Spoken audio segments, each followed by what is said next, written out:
사랑하는 성도 여러분, 안녕하십니까? 오늘도 다시 그리스도 예수의 우리 구주의 말씀 가운데 여러분과 함께 만날 수 있도록 해주신 것 감사합니다. 오늘은 가라지 같은 교인이란 제목으로 우리 마태복음 13장 24절부터 30절까지 있는 말씀을 가지고 함께 은혜를 얻고자 합니다. 제가 읽겠습니다. 예수께서 그들 앞에 또 비유를 베풀어 가라사대 천국은 좋은 씨를 제밭에 뿌린 사람과 같으니 사람들이 잘 때에 그 원수가 와서 곡식 가운데 가라지를 덧뿌리고 갔더니 싹이 나고 결실을 할 때에 가라지도 보이거늘 집주인이 종들이 와서 말하되 주여 밭에 좋은 씨를 심지 아니하였나이까? 그러면 가라지가 어디서 생겼나이까? 주인이 가로되 원수가 이렇게 하였구나. 종들이 말하되 그러면 우리가 가서 이것을 뽑기를 원하시나이까? 주인이 가로되 가만두어라. 가라지를 뽑다가 곡식까지 뽑을까 염려하노라. 둘 다 추수 때까지 함께 자라게 두어라. 추수 때에 내가 추수꾼들에게 말하기를 가라지는 먼저 거두어 불사르게 단으로 묶고 곡식은 모아 내 곡간에 넣으라 하리라. 이 말씀은 많은 분들이 잘 알고 있는 말씀이지만은 오늘 특별히 또한 이 말씀을 통하여 다시 한번 하나님의 은혜를 생각해 보려고 합니다. 여러분은 혹 짝퉁이라는 말을 아시나요? 네, 이 짝퉁이란 말은 명품같이 생겼는데 가짜 상품을 짝퉁이라고 합니다. 중국 광저우시를 가면 이 짝퉁만을 파는 짝퉁 시장이 있다고 합니다. 그 시장 이름은 짠시루라고 합니다. 마치 한국 부산에 있는 어물을 파는 시장 이름을 자갈치 시장이라고 부르는 것과 같습니다. 이 짠시루 시장은 지나다니는 사람만 빼고 모두 짝퉁이라고 해도 과언이 아니라고 합니다.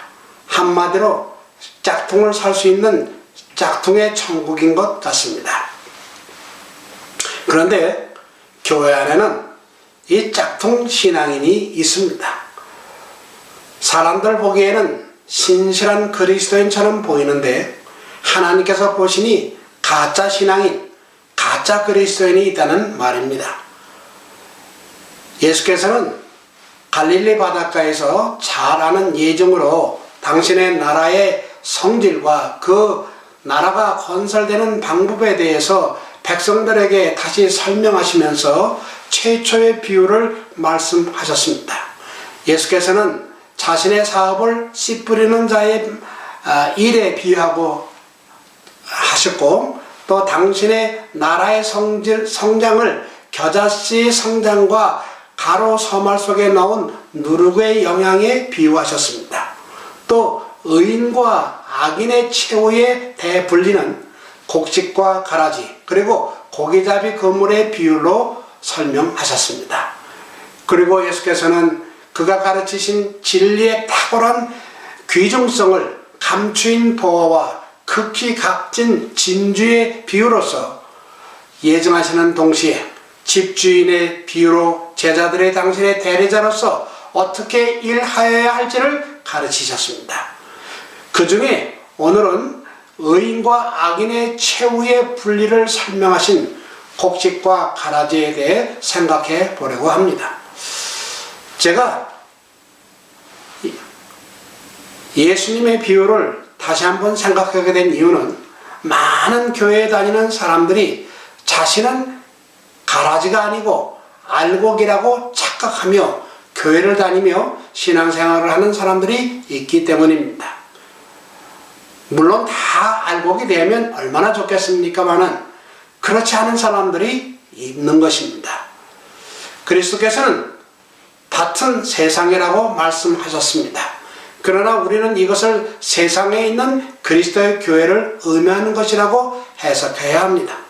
이 비유는 천국에 관한 것과 사람의 구원을 위한 하나님의 사업을 묘사하는데 이 일은 교회를 통하여 성취될 사업이기 때문입니다. 물론 성령님은 온 세상의 편만에 계셔서 어디서나 사람들의 마음을 감동시키고 계십니다. 그러나 우리가 하나님의 곳간에 거두어질 만큼 잘하고 익어가야 할 곳은 교회인 것입니다. 이 말씀을 예수께서는 직접 비유로 말씀하시기를 좋은 씨를 뿌리는 이는 인자요 좋은 씨는 천국의 아들들이요 가라지는 악한 자의 아들들이요 라고 설명하셨습니다. 즉 좋은 씨는 하나님의 말씀 곧 진리에서 난 사람들을 대표하며 가라지는 오류와 거짓 원칙의 열매나 그 화신이 된 사람들을 대표합니다. 가라지를 심은 원수는 마귀요 라고 하셨는데 이 말씀처럼 하나님과 그분의 천사들은 가라지를 나게 하는 씨를 절대로 뿌리지 않았습니다. 가라지는 언제나 하나님과 사람의 원수인 사단이 뿌리는 것입니다. 이 팔레스타인 지역에서는 사람들이 원수에 대한 보복으로서 새롭게 갈아놓은 상대방의 밭에다가 자라는 동안은 곡식과 흡사한 아주 유해한 잡초의 씨를 뿌리는 일이 있었습니다. 이 잡초는 곡식과 같이 자라면서 곡식을 해롭게 하고 밭 임자에게 어려움과 손해를 끼쳐줍니다. 이와 같이 사단이 그의 악한 씨를 좋은 곡식 사이에 뿌리는 것도 그리스도에 대한 원한 때문입니다.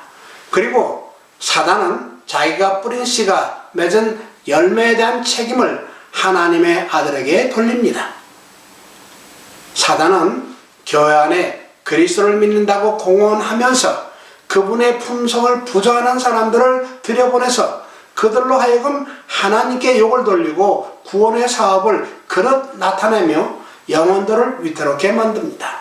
그런데 그리스도의 종들은 그 교회 안에 신실한 신자들과 거짓 신자 즉 가라지들이 섞여 있는 것을 보고 탄식합니다.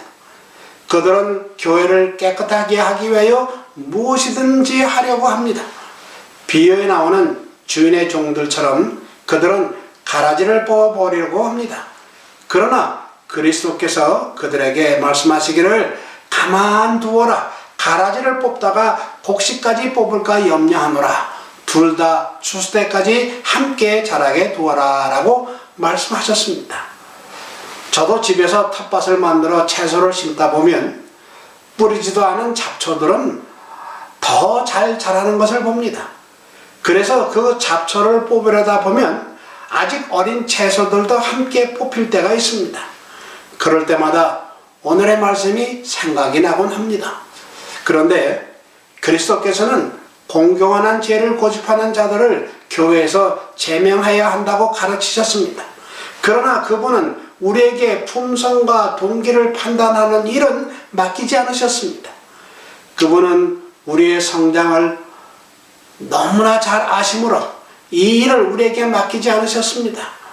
우리의 생각에 거짓 그리스도인으로 보이는 자들을 교회에서 끊어버리려 하다가는 잘못하면 실수가 될 때가 있을 수 있기 때문입니다.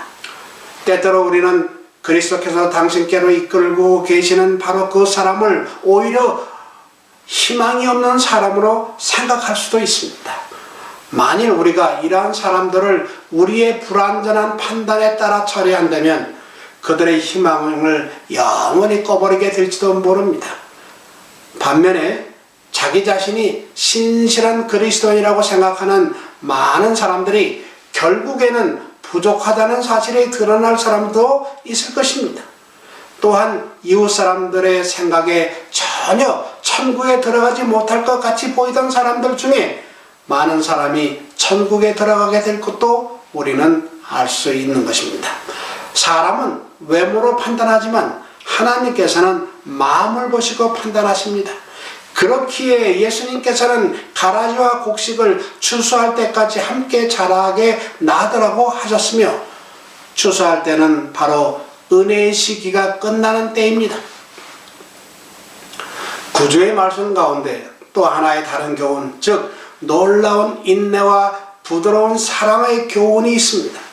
마치 가라지의 뿌리가 곡식의 뿌리와 서로 얽히게 되는 것처럼 교회 안에서도 거짓 형제들이 진실한 제자들과 밀접하게 연결되어 있을 수 있습니다.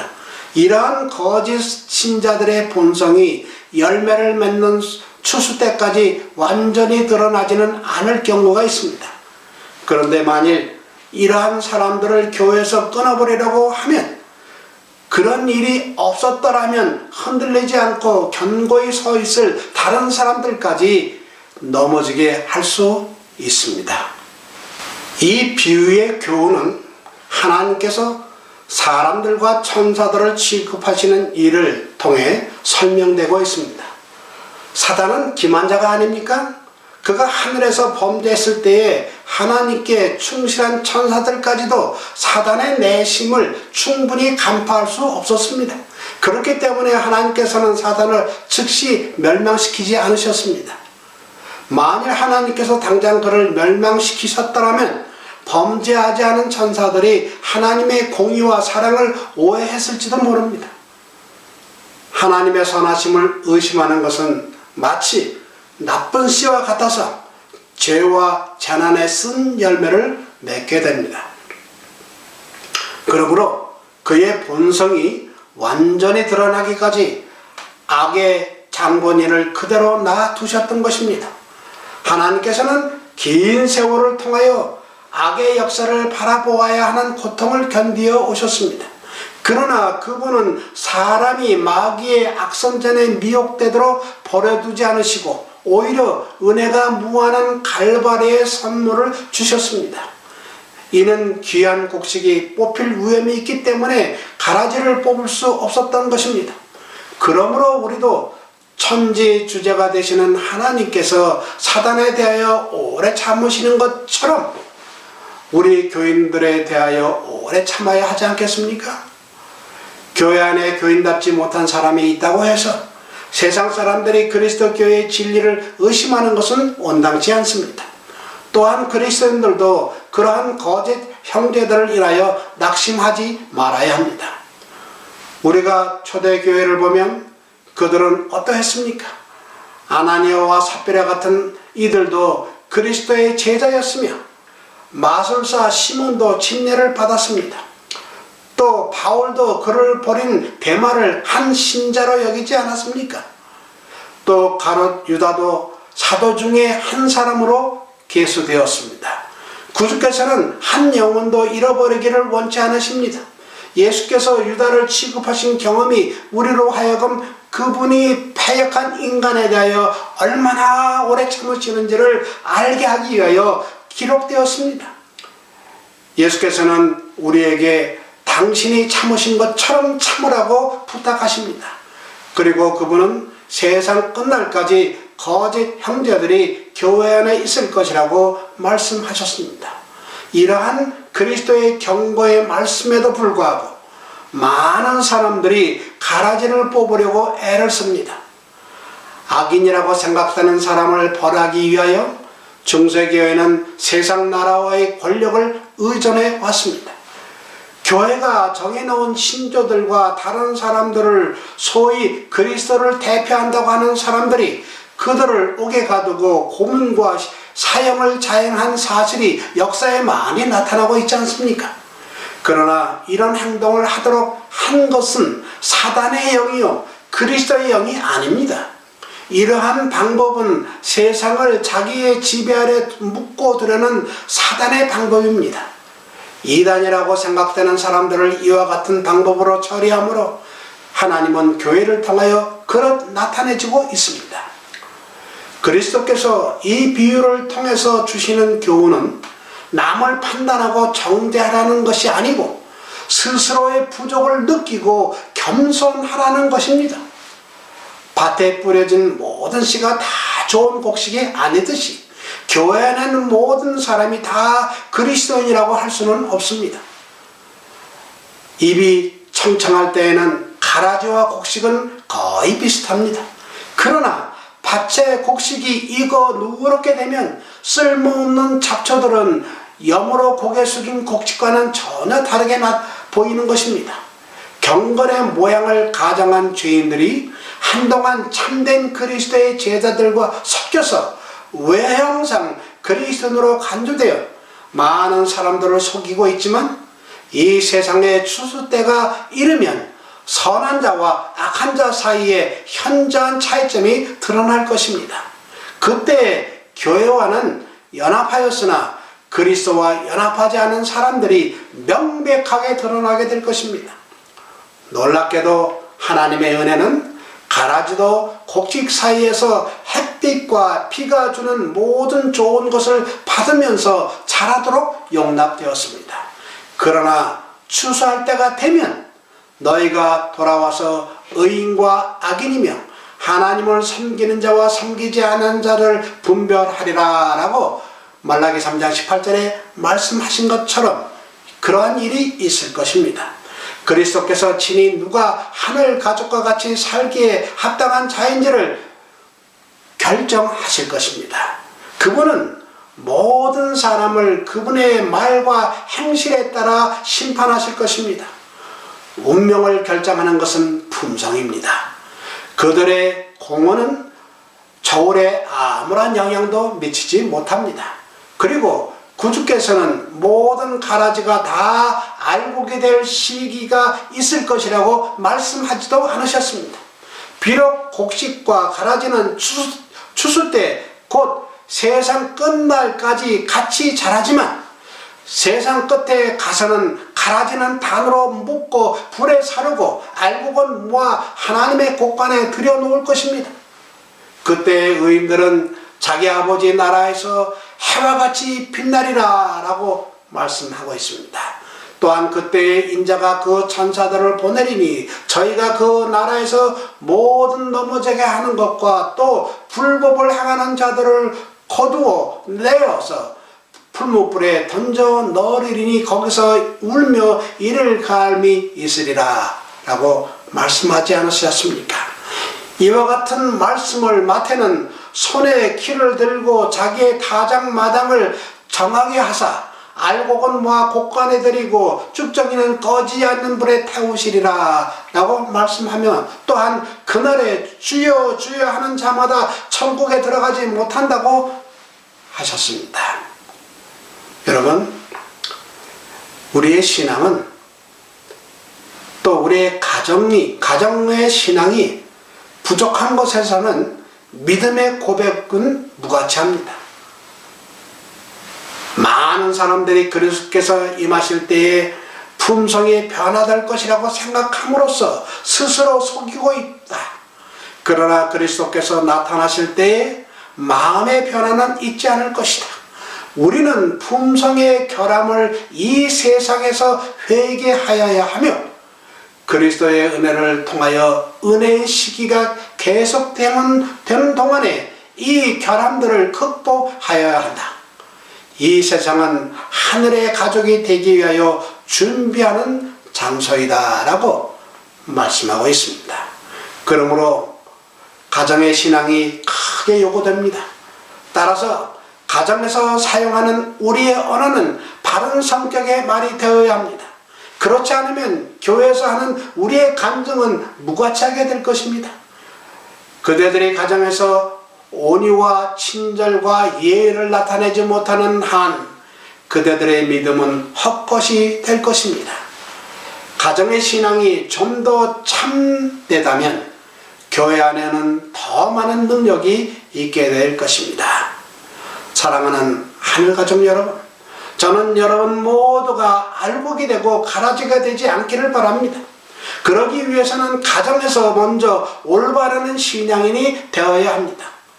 그래야 가정에서 남편이나 아내가 혹은 자녀들이 먼저 우리 아버지가 예수님을 알고 많이 변하셨어, 또는 우리 어머니가 교회를 다니더니 정말 많이 변하셨어, 또는 남편이나 아내가 말하기를 당신이 예수님을 만나고 참 많이 변했구려 하는 말을 듣지 못한다면 우리는 내가 지금 가라지가 아닌가를 생각해 보아야 합니다.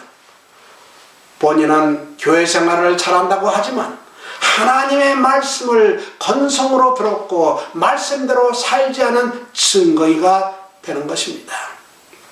한마디로 진짜인 줄 알았는데 가짜였던 것입니다. 알곡인 줄 알았는데 가라지였던 것입니다. 그것은 이 세상에서 주님을 전혀 만나지 않은 상태로 신앙생활을 했다는 것이 나타나는 것이고, 그렇기에 천국에 들어갈 수 없는 가라지로 판명되는 것입니다. 저는 제 말을 듣고 있는 모든 분들이 가라지가 아니라 알곡이 되어서 짝퉁이 아니라 진품이 되기를 바랍니다. 예수님께서 함께 영원한 행복한 삶을 사시기를 바라는 것은 바로 여러분 한 사람 한 사람을 그렇게 되기를 바라고 있습니다. 저는 여러분 모두가 다 그렇게 진품이 되고 또 알곡이 되기를 간절히 바라면서 오늘 말씀 마치겠습니다. 기도하겠습니다. 우리를 극진히 사랑하시는 아버지 하나님, 참으로 예수님께서 이 땅에 오셔서 우리를 구원하고자 애쓰고 있지만은 어떤 사람들은 말씀을 듣고 변화되지 않는 사람들이 있습니다. 아버지, 그들에게 성령이 역사하게 하여 주셔서 참으로 그들도 가라지가 아니라 알곡이 될 수 있도록 기회를 주시옵소서. 그리고 또한 알곡된 사람은 더욱 풍성한, 또한 견실한 알곡이 되어서 주인인 농부를, 그래서 우리 하나님을 기쁘게 하는 모든 사람들이 되기를 주 예수 그리스도 이름으로 간절히 간구하옵나이다. 아멘.